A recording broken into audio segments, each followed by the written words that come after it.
या मोकाट जनावरांचा बंदोबस्त करणार की नाही? आणि आज माननीय मंत्री महोदय जे महाराष्ट्र राज्याचे मंत्री आहे, कोणाचे मंत्री आहे? राज्याचे. संपूर्ण राज्य त्यांच्या ताब्यात आहे, अख्खं राज्य त्यांच्या ताब्यात आहे. त्यांच्या प्रचारासाठी मुख्यमंत्र्यांना या ठिकाणी यावं लागतं. एवढा महत्वाचा व्यक्ती आहे आमचा मंत्री. आतापर्यंत नाथाभाऊला काय म्हणायचं? नाथाभाऊ हे सगळेचे सगळे आहे, जेवढे मांजरी कुत्रे डुकर वगैरे होते, हे नाथाभाऊला म्हणायचं, नाथाभाऊ तुझ्या घरात घराणेशाही आहे म्हणायचे की नाही म्हणायचं? नाथाभाऊच्या घरात घराणेशाही आहे म्हणायचे. आणि आता काय चाललेलं आहे? तुमच्या बायकोला तिकीट देऊन कोणती शाही निघाली? गिरीश महाजनांनी आपल्या बायकोला तिकीट दिलं, सावकारे साहेबांनी आपल्या बायकोला तिकीट दिलं, आमदार किशोर पाटलांनी आपल्या बायकोला तिकीट दिलं, चाळीसगावला मंगेश पाटील आहे, मंगेश चव्हाण, त्याने आपल्या बायकोला तिकीट दिलं, मुक्ताईनगरला आमदारांनी आपल्या मुलीला तिकीट दिलं. ही घराणेशाही नाही आहे? ही घराणेशाही नाही का?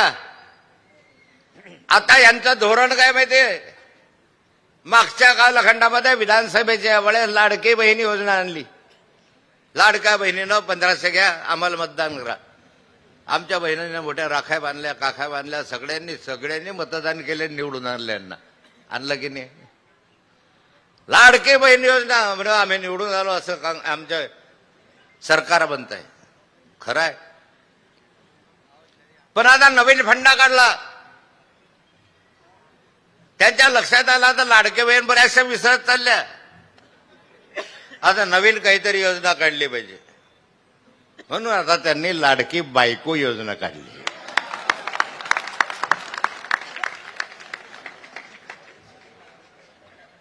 माझी लाडाची लाडकी बायको योजना काढल्यामुळे घराणेशाही नाही का? तुम्ही नाथाभाऊवर टीका टिप्पणी करत होता, तुम्हाला अधिकार काय? संतोष भाऊने सांगितलं, ज्यांना मी या ठिकाणी मोठं केलं तेच माझ्या उरावर बसले. खरंय संतोष भाऊ, डोक्यावर उरावर नाही म्हटलं त्यांनी, डोक्यावर नाचायला लागलं. तसं नाथाभाऊचं झालं.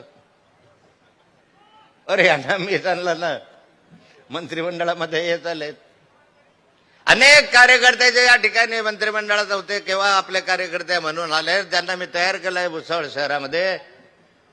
अनेक कार्यकर्ते जे नाथाभाऊंनी घडवलंय आणि नाथाभाऊच्या डोक्यावर नाचायला लागले. अरे थोडीशी लाज बाळगा, थोडेसे शरम बाळगा घ्या. नाथाभाऊन तुम्हाला एवढं मोठं केलं आणि त्याच्या प्रतिमेला तुम्ही जोडे मारतात. नाथाभाऊच्या प्रतिमेला जोडे मारतात आणि आता म्हणता नाथाभाऊ माझ्या वार्डात येऊ नका बरं. तो शरम नाही वाटले जोडे मारताना? नाथाभाऊ कुठे, तुम्ही कुठे? ह्या गल्लीतले जे मोकाट सुटलेले त्याच्यामधले एक तुम्ही. काय लायकी यांचे? ह्यांनी नाथाभाऊच्या प्रतिमेला जोडे नाही मारले, यांनी समाजाला जोडे मारले.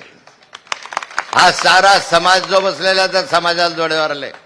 40 वर्षाचं आयुष्य आहे माझं राजकारणामधलं, 45 वर्ष. 45 वर्षात हे उद्योग केल्याने विकासाची दृष्टी ठेवली. म्हणून या भुसावळ शहराच्या विकासाला प्राधान्य दिलं पाहिजे, हे आमची भूमिका आहे. आज म्हणता आम्ही सरकारमध्ये तुम्हाला पैसे देणार नाही, तुम्हाला निधी देणार नाही. निधी काय तुमची प्रॉपर्टी आहे का की तुम्हाला हिस्सा देणार नाही? निधी या जनतेचा आहे, तिजोरीमधला. तुम्हाला तो द्यावाच लागणार आहे.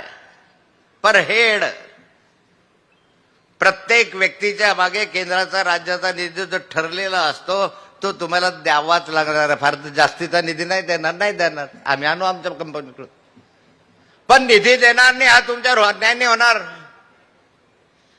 की मला मत द्या तर तुम्हाला पैसे देऊ, नाही दिलं तर नाही देणार.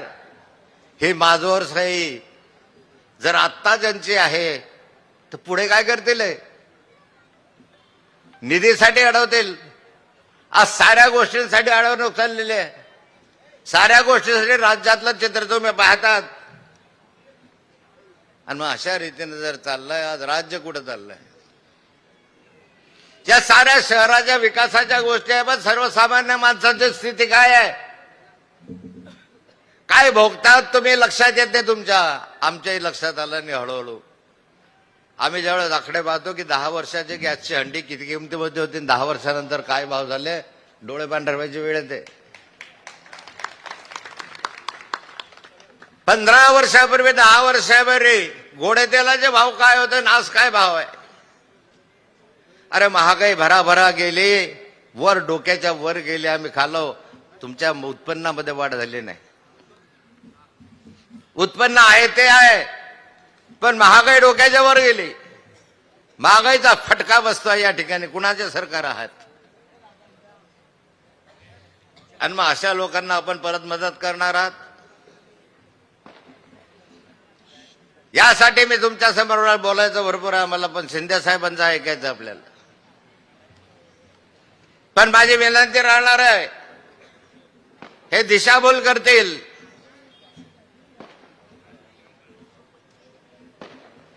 वेगवेगळ्या अफवा पसरवतील. उद्या म्हणतील संतोष भाऊ नाथाभाऊ कसा एकत्र आला तुमच्यामुळे एकत्र यावं लागलं. एका पक्षाखाली आहोत. ज्या एका पक्षात आले ते एकत्र यायची टीका का करतात तुम्ही? तुम्हाला काय अधिकार आहे? आणि तुमच्या जवळ सगळे भ्रष्ट माणसं, ज्यांना ईडी लागली, सगळे भानगडी लागल्या, चोऱ्या उचक्या करणारे बदमाश लोक ज्यावेळेस तुम्ही पक्षामध्ये घेता, त्यावेळेस आम्हाला तुम्ही म्हणायचं तुम्हाला काय अधिकार आहे, नैतिक अधिकार? तुमच्याकडे किती चांगले चांगले माणसं आहे, विखे पाटलांसारखे, अजितदादांसारखे, भुजबळ साहेबांसारखे. किती नावं सांगू तुम्हाला? तुमच्या मंत्रिला खुर्चीला खर्चू लावून बसतात, त्याच्यावर ईडी लागली, ज्याच्यावर सीबीआय लागलं. किती लोक आहे मंत्रिमंडळात? 90% लोक तर बाहेरचे आहे. यांचे आहे कोण? आणि ज्यांच्यावर आक्षेप आहे, ज्यांच्यावर आरोप आहे, मोठे मोठे करोडो रुपये, 70,000 कोटी रुपयाचा घोटाळा ज्या अजितदादा पवारांनी केला, ते यांच्या शेजारी जाऊन बसले. स्वच्छ झाले, स्वच्छ. Washing machine. नाथाभाऊ जर तिकडे गेला असता, स्वच्छ होऊन बाहेर आला असता. पण खोट्याला भिडभाड घालायचे नाही. या शहराच्या विकासासाठी बाकी सर्व विसरा. ही संधी आहे. एक सामान्य कुटुंबातली महिला या ठिकाणी उभी आहे. तुम्हाला आम्ही चांगल्या कामकाजाची हमी देतो की चांगलं कामकाज होईल. हे समजू नका की नाथात आता संतोष जो माझा ऐकणार नाही. समज काढून टाका, गैरसमज आहे. नाथाभाऊच्या आता दोर आहे बरं. कुणी शिरदोर झाला तरी आम्ही दोघे जण आवरणार आहे.